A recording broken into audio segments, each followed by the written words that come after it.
Hello. It's December. December, and I'm an elf. Elf in a chair, talking about daily dance. That's what it is. Who put their elf on the shelf up? Who's got their elf on the shelf up? I can't hear anything. Can I show you why? And you look adorable. I can't put my headphones on. They just fall off. Wait, no, I can hear. I think I'm good. I just look like a ratchety old elf. What's going on? Oh no, they keep falling off. Doesn't work. Can't happen. It's okay. Is your elf on the shelf up? Did you get your elf out? Yeah. Our elf made it up on the shelf. Hazel's behind me, so I'm going to play along like a good parent. I am playing along more than you right now. You always play along more than I do, much better. So I appreciate that. And I'll be prepared next time. Excellent. Thank you. It is December. It is an exciting month. We got elves, we got shelves, we got trees, we got presents. We got our tree up. Month. We did all of our trees. We got Hazel watching whatever show that is in the background. Nice. It's good. It's a good start to a month with my favorite feeling, existential dread, and Jerry Seinfeld. 100%. I'm not going to shrug my shoulders much longer here. I'm going to remove my elf on the shelf because I can't really feel anything. But yeah, no, it's December. It's definitely exciting. Let's do this. We'll do hats. We'll do headphones. All right. So let's go ahead and adult. Hold on. I don't want to get off of Elf on the Shelf yet. Because Elf on the Shelf was not a thing when we were a kid. At least I don't think so. And I was wondering when Elf on the Shelf really started. And so Elf on the Shelf was definitely not around when we were kids. Hang on. Did you research this, or should we dive into conspiracy theories like you did for Thanksgiving?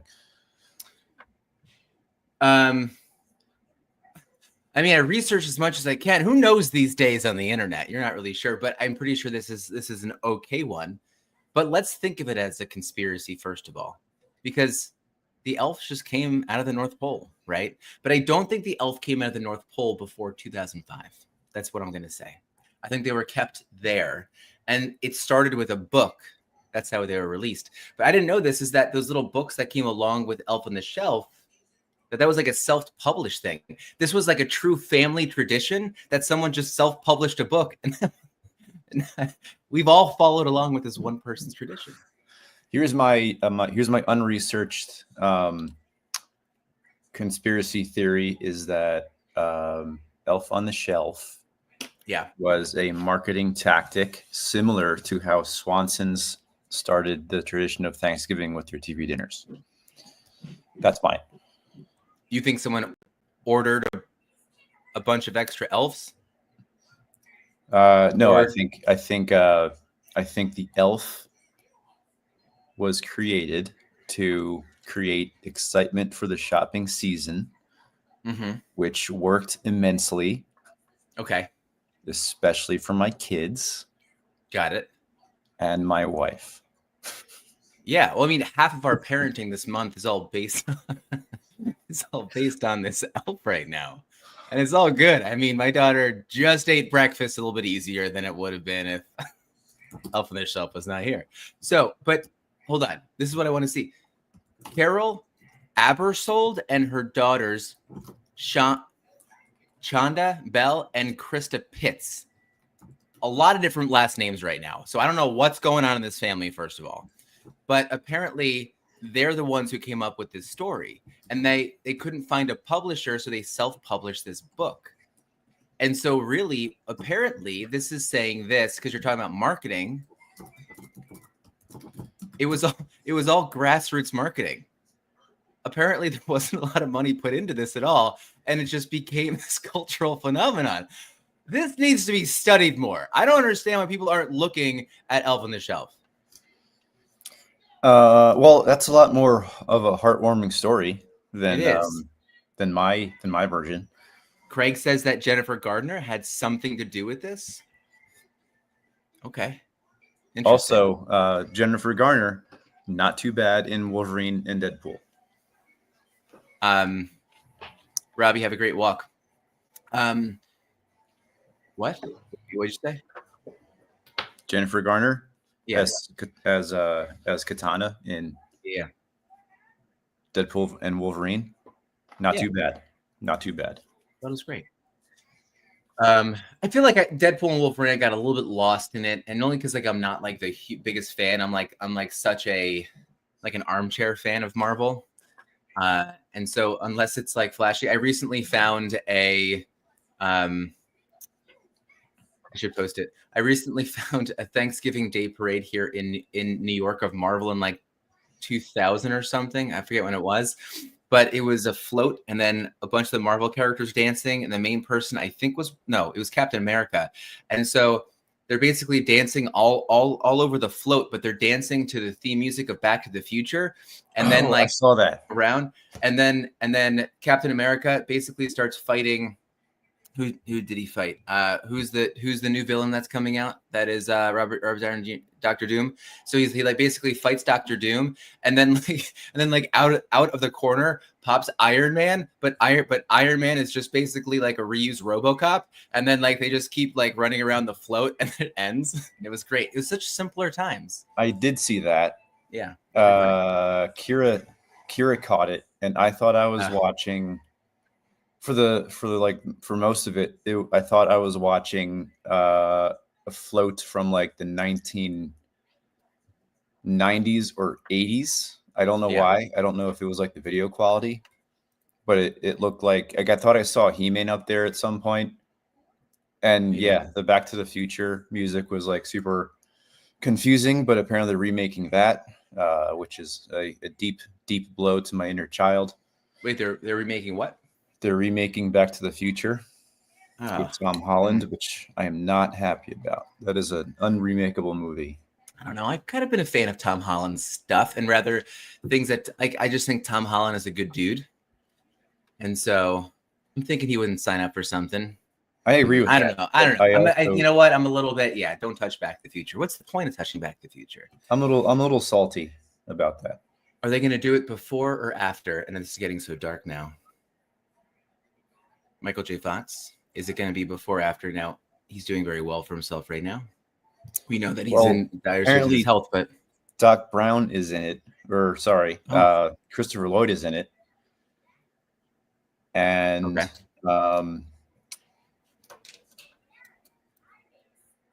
I wouldn't be surprised if Michael J. Fox makes some kind of a cameo. I feel like he'd have to, right?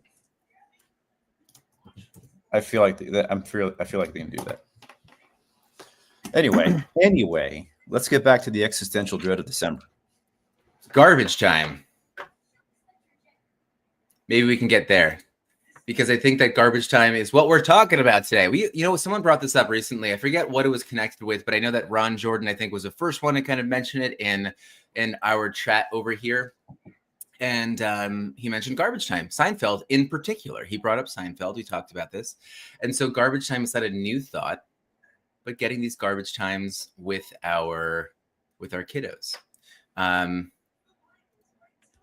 When you think of garbage time with your family, what do you think about? I think it's a perfect way to describe all the time in between all the big events.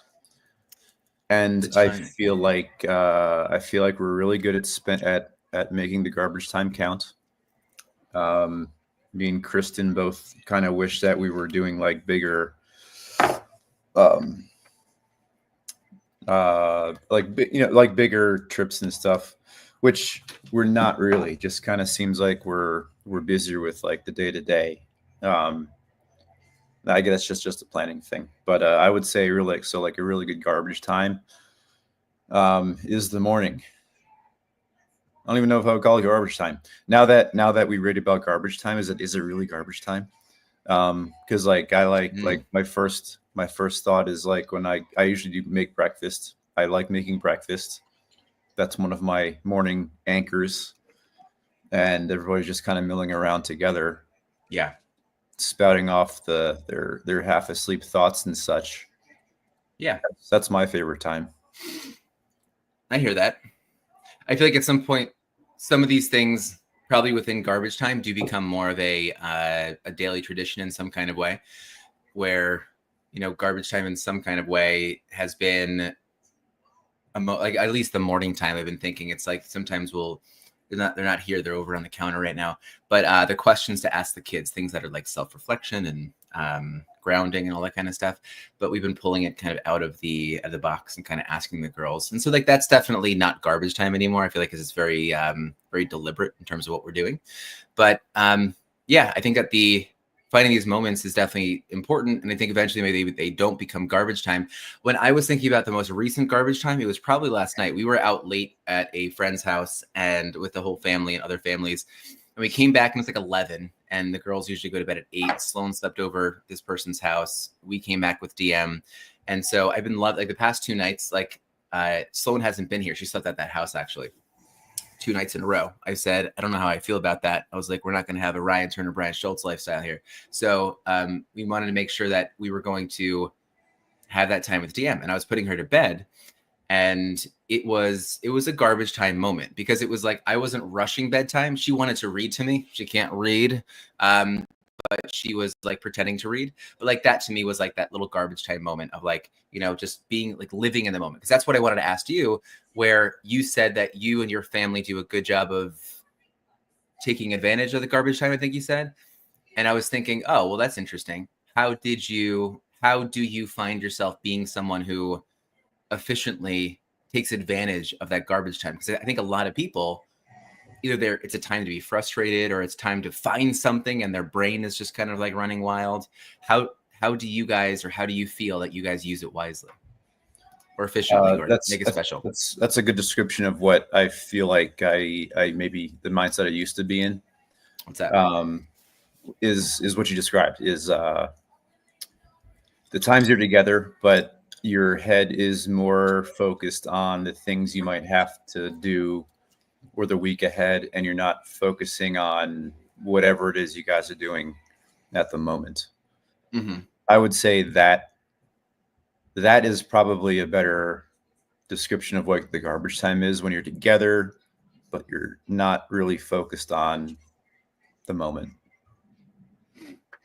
Yeah, I hear you. Do you think you're better at it? Is Kristen better at it? Are the kids better at it? Or is it like all things together? I think I've gotten better at shutting that part down, like the things that are just kind of hanging over you on like a weight on your shoulders. Yeah, I think specifically this past year, I've gotten better at compartmentalizing that. That's awesome, man. Well, how about you? What is your garbage time? Well, I mentioned the garbage time at night a little bit, and I think I was just trying to find a little bit more. I feel like the best point of garbage time is probably going to be, we don't spend a lot of time walking to school because it's like Sloan School's across the street, and we walk DD a little bit further. I would say that some of the garbage time is probably like at pickup time, when we are grabbing the girls and getting them together and we're walking home. And I think the hardest part about that is because at the end of the day, you're kind of like, okay, like how am I wrapping this all up, right? One of the hardest parts of the day for parents and kids, I think, is like after school, like that dinner to bedtime. And so I think it's easy to get wrapped up in the mental planning and trying to organize things but really you're missing the moments as like we're walking home. And there's a point in our year here where walking the kids home from daycare, like, cause maybe we'll pick up Sloan from school across the street and we'll walk down the street kind of like 3 or 4 blocks to go get DM from daycare. But what's really nice is that there's a great reminder at least one time a year, 2, depending on the years that we kind of get there. And what I'm saying is that from the daycare to home, there's this house, and the neighborhood's pretty good about getting decorations out for holidays. Kind of it's special, I think, here in Brooklyn around holiday time. But there's a house in particular that's like known as the Halloween house, the spooky house. And so during the Halloween time, these decorations are out there, and it's almost like a reminder to be like, oh my gosh, like there's more decorations that you stop and you look a little bit, but it breaks you from that mental load and that planning and that, you're trying to kind of organize everything, because the kids are now running up to these new decorations. They're scared. You have people that are like visiting the neighborhood specifically to go see that house. So you're navigating around them. You're seeing their excitement.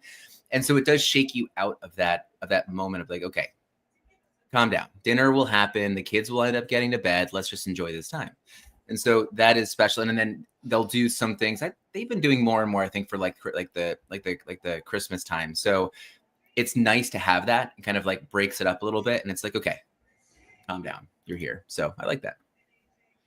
I had a really good conversation with the dad over the weekend. I can't remember I forget what it was. He was talking about the next year their kid is going into middle school. Mm-hmm. And he was comparing 2 schools. One that they really liked as far as like the I guess the education part, and then the other school that they were able to walk to school from. And he was kind of going through his like pros and cons of each school. And my opinion as a teacher in the district is that every school is going to have their own awesome parts and things they're working on. And I told him, if you have a chance to walk your kid to school, then definitely go with that. That was my opinion. How many people can walk their kid to school, you think, like in this maybe this country anywhere? I don't know. Oh man, that's a good question. Well, I mean, and then a follow-up question is this: if you can't walk your kid to school, but you're now mentioning how important or beneficial that could be, how can you make up for it? Also a good question. I'll answer your first part. How many? Here's the third question. I'm just kidding. No, I can't. I can only handle 2. I mean, I don't know how many. I mean, I would say it's definitely like a regional thing. Like we grew up riding our bus. And riding the bus is like, that is one of my bigger memories of those formative years. Mm-hmm. Just getting like running to the bus, missing the bus sometimes, waking up and trying to get to the bus on time. That's and then also like having to be taken into school by either mom or dad, I remember was more like shame, an inconvenience. Yeah. Understandably. Yeah. I mean, we lived in like more of a rural area, so I can totally understand that. But we lived on top of a mountain, and so it was a lot to go down the mountain and then back up the mountain. But we all like. On the other hand, like I get to drive my girls in every day.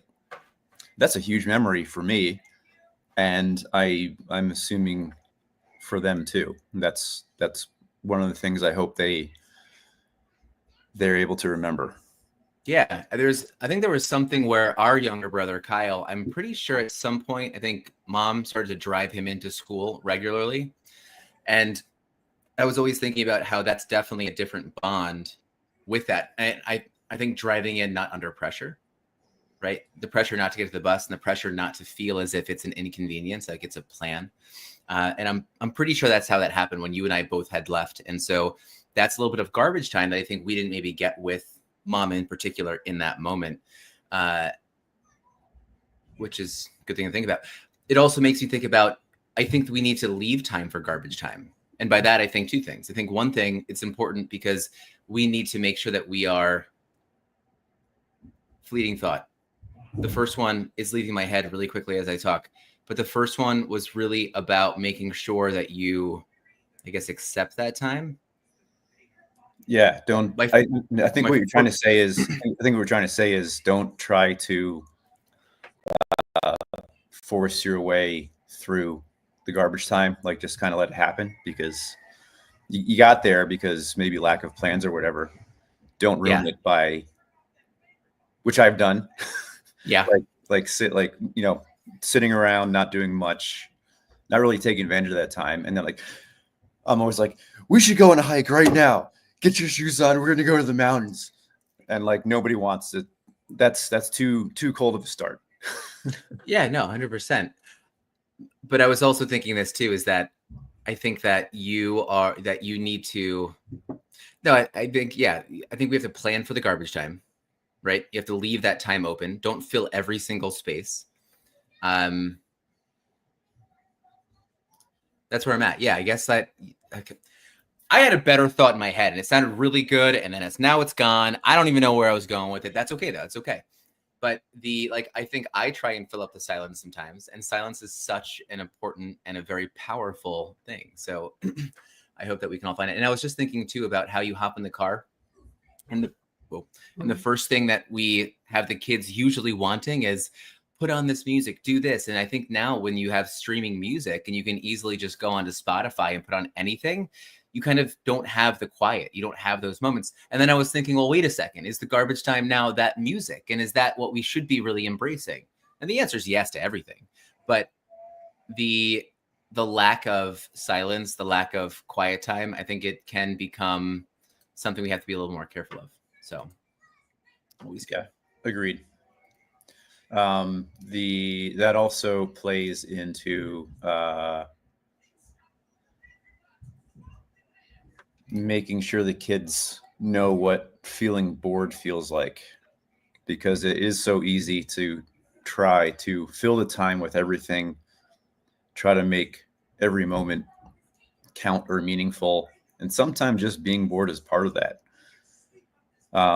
And back to the music part, it could be noisy and loud, but a big part of our morning is every day of the week, one of us in the car has a music day. And then on Fridays we have we switch. Mm-hmm. So it's that's part of our morning routine that I really cherish. And I hope the girls do too. Good. I'm sure they do. I want to go over, let me just see. I wanted to see if there was, because I was trying to put some thoughts together over here. I think we touched on a bunch of them, but there was here was a thought in my head. It was the pressure of special days. And I think that's what was making me think about the elf thing this morning and all that kind of stuff too. But I think it kind of goes, this is very holiday focused, but the garbage time within these bigger moments. Like today, we are going to Lauren's parents' house over in Staten Island, and we're going to make strufli. Do you know what strufli is? No. Okay. I love the tradition. Please don't hate me. I don't enjoy strufli. So strufli are little fried balls of dough, and they're covered in honey, and they're covered in sprinkles most of the time. You may have seen them in some Italian bakeries. It's like a pyramid or a stack or a pile of these, and they stack them up and they pour honey over the top, and then you kind of pick them off with your fingers. Paul. What's that? You pissed off Paul. Paul is not happy with you right now. Hey, Paul. I am I'm used to it, Paul. And it's no hate. I mean, I enjoy the tradition. And I know. I'm going to Staten Island, Paul, to go make these. And it is a Staten Island favorite. It's an Italian thing. And, although Staten Island people don't really know how to talk Italian, they talk Staten Island Italian. Paul, I'm sorry. 2 zingers. But the fact is that a lot of things are steeped within Italian culture. That's cool. But yeah, it is definitely Italian. And I definitely respect it. I love it. It is great to watch. Lauren gets very excited about it. The girls just get excited to be able to be with grandma making them. The reason I'm saying this, first of all, Paul, I love you. And everyone on Staten Island, I love you too. But the reason I'm saying this is because the pressure of these things. And I think that when we start thinking about like a Christmas time or family photos, who brought up family photos either? Was that someone brought up family photos? But the idea that we have to kind of have these moments and like stress over them and kind of have these photo worthy memories, I think and like that's why I'm thinking about today. It's like, okay, we're gonna go make these, but sometimes in today's culture, I think it's like, okay, get this picture, get with grandma quick and do that. And the pressure, and like the kids are like, wait, what? What do we wait? What? I'm taking a what does this mean? Like, why do you need this? Let's be in the moment, right? And so I think now with Instagram and X and all these kind of things where we're trying to kind of be tapped into social media, there is this pressure of not just photo worthy memories, but social media worthy memories. And I think it removes a lot of that garbage time too. So I would hope that it's something that can kind of pull us back sometimes when it's like, can we put the phones down? What if the world does miss this moment? Does it mean that it's not special? Obviously, the answer is no. But for some people, I think that that's kind of what's going on. We might be teaching our kids that. It's like we're getting together, we're having a family moment, not to put it on the wall here, to love it, not to spend time together, not to have a secret picture that's not going to be shared on social media. But I think that we might be teaching our kids that is that we get together, we get a photo, and the photo is appropriate to put on social media. And you know what? If we don't get the photo, it didn't happen. And we joke about that, right? We joke about like, hey, picture didn't happen. Yeah, and I think that's a sign of the times. Yeah, it is. And I'm not completely against it because of course I want it. I like to share it with the world. I think that it, evokes emotion and, sharing with people across the, sharing with you guys, right? I like to see what you guys are doing. One trend that I've noticed, not too heavy, but I started getting fed on Instagram, imperfect mornings and imperfect houses, which I think that's nice to acknowledge as well. Mm-hmm. That the houses aren't always perfect. The mornings are a mess. And it's okay to share that along with all the perfect moments as well. Yeah. Yes. I'm there with you. I am. All right. Pretty good. It's good. I was talking with someone yesterday. Give me a moment. I'm trying to come back there for a second because it was basically about how these little reminders of being with the kids, talking about the kids, basically about this idea of like we can quickly move through life. And there's mornings where, look, I feel like I'm busy. My head's all over the place. Hopping on here can feel like a lot. Selfishly, like get on there because you want to walk away. Because when I walk away from this conversation, seeing my brother, I mean, how special is that? Who else is doing a little podcasting every couple of days with their brother? No one. Who has it better than us? Nobody that I know. Anyway, but it's I think walking away from these moments is just really special, but I need that. I was actually messaging our aunt recently, and I felt bad because I'm like, man, I'm not really reaching out to her, but I'm like, I'm not really reaching out to many other people. I'm so out of sight, out of mind, and it was making me think, am I just giving myself that identity? And then in a moment where I want to reach out, I don't because I've identified myself as someone who doesn't because I'm out of sight, out of mind. And, it sounds almost like I'm creating, it's just an excuse. And so I think these moments. I feel the same way. And I think it's just, there's the image of like, of who I want to be sometimes. And then there's the reality, which is just time is full sometimes, and the intrusive thoughts and the things that maybe just the day-to-day gets in the way. And I think that's just normal. And I think it's just something that you have to kind of accept. The day-to-day gets in the way, or the garbage time needs to be accepted more so that we have those moments. Who knows, right? There's so much going on. Same. Two sides of the same coin. Yeah. You know what it is? I think that it's more about making the time. And so this 30 minutes, which I know we're over a minute, but it's making these times in the morning because I think that this does create the garbage time. There's some things that we've said so far that I wouldn't thought about. I would never call our time together garbage time, Ryan. I want I want to be garbage with you. Well, I'll call you garbage if you want, if that's your thing. Call me garbage, please. And then make fun of you for it. But no, I think I'm one of the things that I'm thankful for this half of the year is this little anchored time to get my day started. Yeah. And my plan is to do it tomorrow as well, because Mondays after the break are an absolute terror, trying to get the routine started again. And this is now part of the routine, whether I'm listening or participating. So thank you. That's my gratitude for the day. Yeah, man. We're all building together. We're all, I think, better people, better dads, better community all around. All right.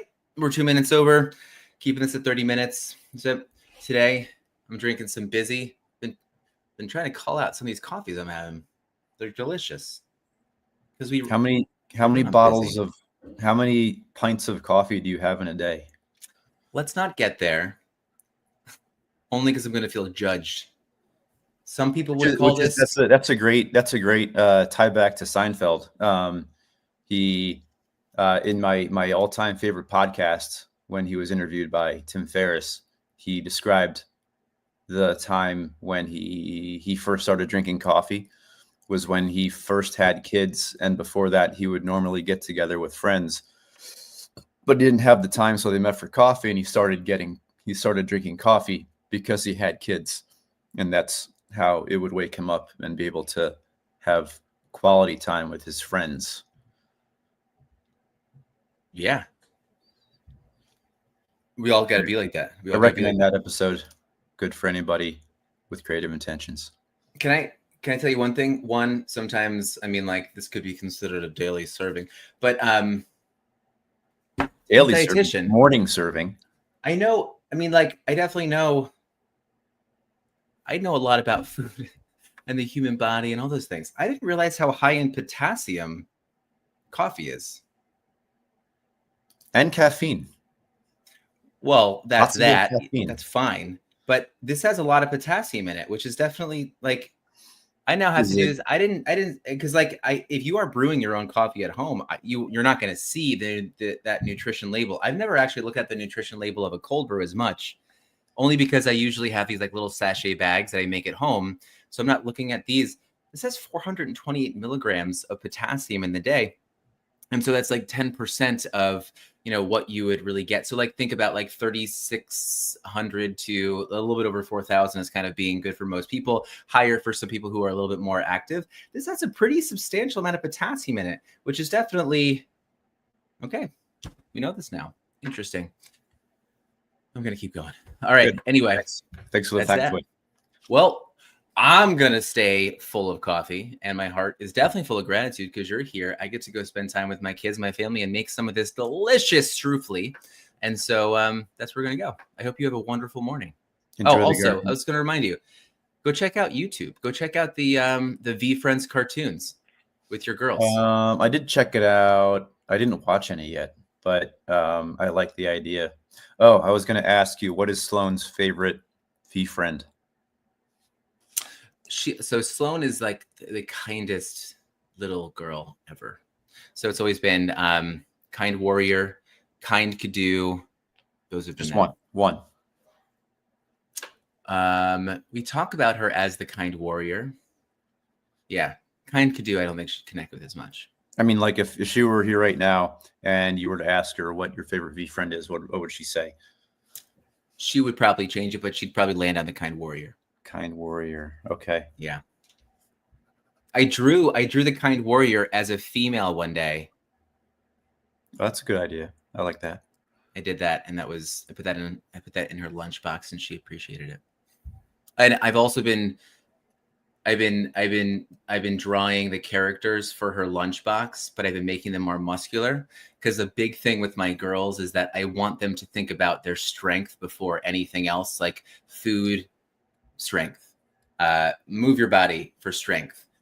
Think about your body being strong, right? Strong like mom is what we say. Like, when mom's going to the gym, mom's not going to the gym to work out. Mom's going to the gym to get stronger. Dad's going to the gym to get stronger. Like that's the purpose there. So I think the kind warrior has played into a lot of things. And also it's just fun to see like a really muscular salamander. So yeah.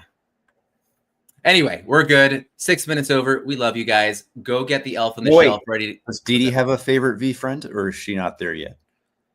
You know, recently we were watching one yesterday, and she said, "I like the bear," although she likes cats. She's big into cats and horses, but the horse that's there's the hype horse, but she doesn't like. She looks at the hype horse. She's like, "That's not a horse." And I kind of like the way it's kind of pictured. Sometimes it's not. There's the horse, but then she likes cats. So there's the. I think she. Oh yeah, no, she does. She watches the cartoon and she does like the perfect Persian cat. That's what it is. Cool, hey, Gary V. Just so you know, I'm talking up your cartoon. Okay. Yeah, when are you getting kickbacks for that? Man, we've been asking that question for now. I'm just kidding. We do all this because we love it, but we also pivoted from just being the dads to the daily dads, just in case we get sued. So all those things. All right, guys, have a good morning. We'll talk with you later. Happy December. We'll see you tomorrow. Enjoy. See you later.